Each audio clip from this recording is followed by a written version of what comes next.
Moi, je dirais d'abord une retraite, donc l'occasion de se mettre profondément et dans la durée à l'écoute de la parole de Dieu, se laisser transformer par elle, et en particulier sur cette longue durée, du coup, laisser l'occasion de orienter sa vie, on pourrait dire ça comme ça, dans l'écoute de la parole de Dieu, et du coup, ça peut mener à un engagement, un choix d'une orientation générale de sa vie, ou une réorganisation vis-à-vis d'un engagement déjà posé.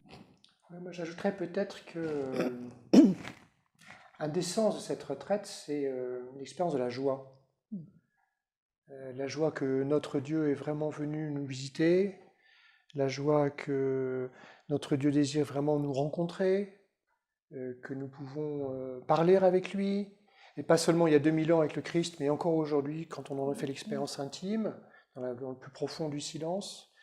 Et puis peut-être plus encore la joie de découvrir qu'il nous aide à creuser notre sillon de manière singulière.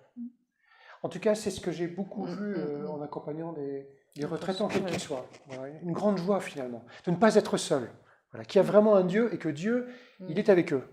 Le mot que je rajouterais, ce que tu as dit, c'est aussi celui de liberté.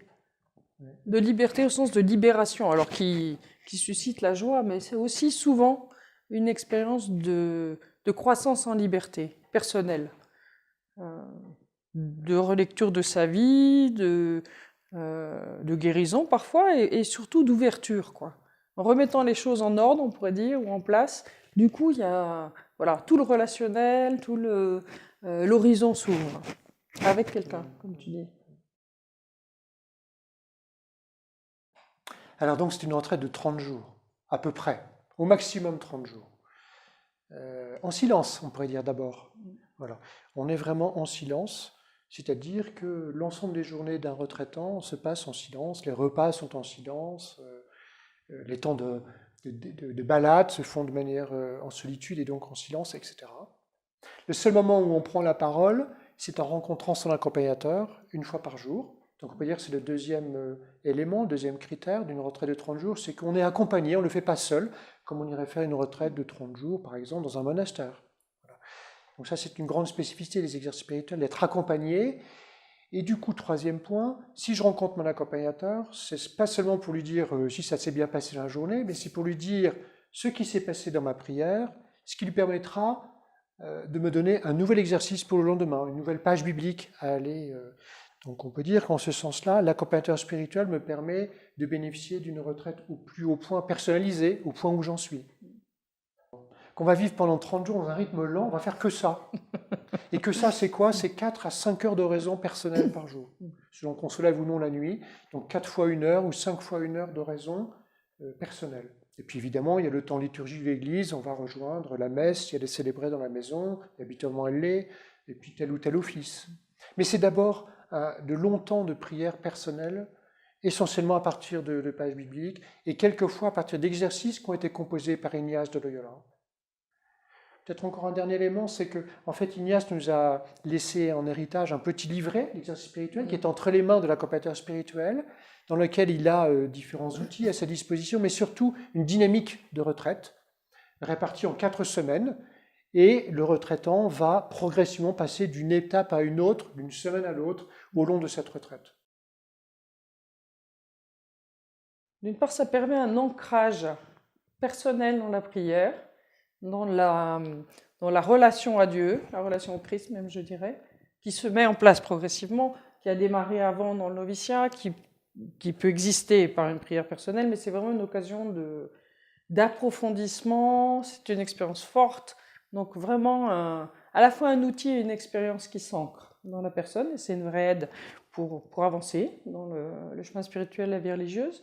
Et puis par ailleurs, puisque ça peut ouvrir un éclairage sur une orientation spirituelle personnelle ou une orientation d'état de vie, entre autres de vie religieuse dans le cadre du noviciat, c'est aussi voilà, un chemin qui permet de confirmer, de faire avancer ou de discerner simplement cette dimension-là. Donc en tant que telle, elle est très précieuse au niveau du noviciat. En tout cas, dans la tradition de nos congrégations, c'est clair que c'est un outil précieux, au moins pour ces 2 points. En fait, on parle de noviciat ignatien, hein. Oui. Donc on est tous les deux responsables d'un noviciat de la spiritualité d'Ignace de Loyola. Par exemple, dans nos propres constitutions, chez les jésuites, il est indiqué par Ignace lui-même que c'est le premier expériment, c'est la première grande expérience à faire au noviciat. À la fois en chronologie, donc c'est la première des grandes expériences en dehors de la maison même du noviciat, de sa vie régulière, et c'est la première en importance. Alors pourquoi est-ce que c'est plus important que le reste? Peut-être parce qu'on va y goûter, on va monter aux origines de la spiritualité d'Ignace de Loyola. Ça va être très christocentré, on va essentiellement contempler des scènes du Christ dans sa vie, on va fonctionner à partir d'exercices spirituels, je disais ça tout à l'heure, c'est-à-dire que le plus profond de notre avancée spirituelle, ça ne va pas tant être d'aller faire des dévotions rituelles que de recevoir quelque chose, un élément de la tradition chrétienne pour avancer un peu plus loin. Évidemment, c'est goûter à ce qu'a traversé lui-même Ignace du point de vue dans sa vie mystique, parce que d'une certaine manière, ces exercices spirituels, il nous parle de sa propre expérience de relation avec Dieu et avec le monde. Donc une spiritualité ignatienne qu'il s'agit de goûter le plus tôt possible. Pour nous, c'est au mois de janvier, alors qu'on est rentré au mois de septembre ou octobre. En conséquence aussi, ça fournit des outils par l'expérience. C'est ça, je pense, pour moi, l'accent premier. C'est-à-dire que le retraitant, le novice expérimente, apprend à se servir des outils que reçoit au fur et à mesure, et du coup va pouvoir se saisir lui-même de sa manière d'avancer dans son propre chemin spirituel et dans sa relation à Dieu. Donc ça, c'est un cadeau, j'ai envie de dire, voilà, pour chacun. Et du coup, c'est une vraie aide aussi sur un chemin de croissance spirituelle, tout simplement. Oui, de plus grande autonomie, de vie adulte, dans la vie spirituelle. Moi, ce qui me vient aussi, c'est, là on est deux à parler justement, parce qu'on vit les 30 jours en internoviciat. Et c'est une grande chance pour nous, aussi une grande joie. On ne va pas simplement le vivre chacun dans nos instituts, dans une maison spirituelle différente, à l'écart.